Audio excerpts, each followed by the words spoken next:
अगर वैज्ञानिकों की माने तो केदारनाथ का मंदिर 400 साल तक बर्फ में दबा रहा था, लेकिन फिर भी वह सुरक्षित बचा रहा। 13वीं से 17वीं शताब्दी तक यानी 400 साल तक एक छोटा हिमयुग लिटिल आइस एज आया था, जिसमें हिमालय का एक बड़ा क्षेत्र बर्फ के अंदर दब गया था। वैज्ञानिकों के मुताबिक केदारनाथ मंदिर 400 साल तक बर्फ में दबा रहा, फिर भी इस मंदिर को कुछ नहीं हुआ। इसलिए वैज्ञानिक इस बात से हैरान नहीं है कि ताजा जल प्रलय में यह मंदिर बच गया। 400 साल तक केदारनाथ के मंदिर के बर्फ के अंदर दबे रहने के बावजूद यह मंदिर सुरक्षित रहा, लेकिन वह बर्फ जब पीछे हटी तो उसके हटने के निशान मंदिर में मौजूद हैं, जिसकी वैज्ञानिकों ने स्टडी की है। उसके आधार पर ही यह निष्कर्ष निकाला गया है। वैज्ञानिकों के अनुसार मंदिर की दीवार और पत्थरों पर आज भी इसके निशान हैं। ये निशान ग्लेशियर की रगड़ से बने हैं। ग्लेशियर हर वक्त खिसकते रहते हैं। वे न सिर्फ खिसकते हैं, बल्कि उनके साथ उनका वजन भी होता है और उनके साथ कई चट्टानें भी, जिसके कारण उनके मार्ग में आई हर वस्तुएं रगड़ खाती हुई चलती हैं।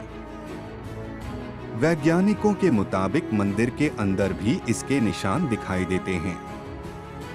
बाहर की ओर दीवारों के पत्थरों की रगड़ दिखती है, तो अंदर की ओर पत्थर समतल हैं, जैसे उनकी पॉलिश की गई हो। विक्रम संवत 1076 से 1099 तक राज करने वाले मालवा के राजा भोज ने इस मंदिर को बनवाया था, लेकिन कुछ लोगों के अनुसार यह मंदिर 8वीं शताब्दी में आदि शंकराचार्य ने बनवाया था। बताया जाता है कि मौजूदा केदारनाथ मंदिर के ठीक पीछे पांडवों ने एक मंदिर बनवाया था, लेकिन वह मंदिर वक्त के थपेड़ों की मार नहीं झेल सका। गढ़वाल विकास निगम के अनुसार मौजूदा मंदिर 8वीं शताब्दी में आदि शंकराचार्य ने बनवाया था, यानी छोटा हिमयुग का दौर जो 13वीं शताब्दी में शुरू हुआ था, उसके पहले ही यह मंदिर बन चुका था। वाडिया इंस्टीट्यूट के वैज्ञानिकों ने केदारनाथ इलाके की लाइकोनोमेट्री डेटिंग भी की। इस तकनीक से शैवाल और उनके कवक को मिलाकर उनके समय का अनुमान लगाया जाता है। इस तकनीक के अनुसार केदारनाथ के इलाके में ग्लेशियर का निर्माण 14वीं सदी के मध्य में शुरू हुआ और इस घाटी में ग्लेशियर का बनना 1748 ईस्वी तक जारी रहा, यानी तकरीबन 400 साल। 85 फीट ऊंचा, 187 फीट लंबा और 80 फीट चौड़ा है केदारनाथ मंदिर। इसकी दीवारें 12 फीट मोटी है और बेहद मजबूत पत्थरों से बनाई गई है। मंदिर को 6 फीट ऊंचे चबूतरे पर खड़ा किया गया है।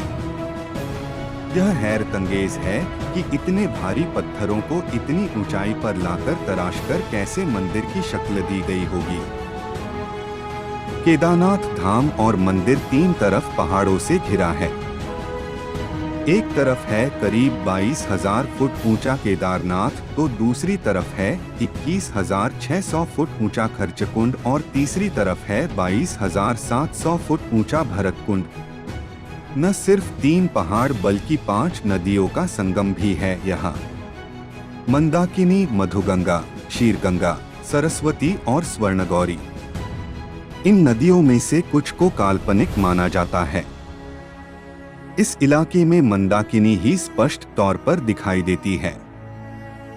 केदारनाथ का यह इलाका चोराबरी ग्लेशियर का एक हिस्सा है।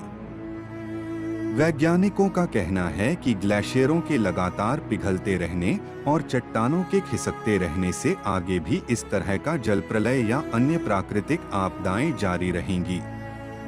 पुराणों की भविष्यवाणी के अनुसार इस समूचे इलाके के तीर्थ लुप्त हो जाएंगे। माना जाता है कि जिस दिन नर और नारायण पर्वत आपस में मिल जाएंगे, बद्रीनाथ का मार्ग पूरी तरह बंद हो जाएगा। भक्त बद्रीनाथ के दर्शन नहीं कर पाएंगे। उत्तराखंड में आई प्राकृतिक आपदा इस बात की ओर इशारा करती है। पुराणों के अनुसार आने वाले कुछ वर्षों में वर्तमान बद्रीनाथ धाम और केदारेश्वर धाम लुप्त हो जाएंगे और वर्षों बाद भविष्य में भविष्य बद्री नामक नए तीर्थ का उद्गम होगा। तो दोस्तों, आप सबको हमारी यह जानकारी कैसी लगी, हमें कमेंट बॉक्स में जरूर बताएं और हमारे साथ जुड़े रहने के लिए देखते रहिए नॉलेज ना।